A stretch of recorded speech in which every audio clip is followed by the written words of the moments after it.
Meaning of ideograph. Ideograph. Ideograph. Ideograph. Ideograph.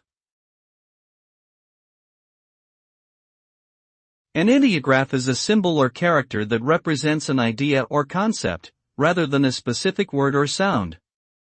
It is often used in languages such as Chinese and Japanese, where a single symbol can represent a whole word or phrase. Ideographs are also used in mathematics and science to represent abstract concepts. Unlike alphabetic scripts, ideographic systems cannot be sounded out phonetically, making them more difficult to learn. Despite this challenge, ideographs remain an important part of many cultures and are essential for communication in these societies.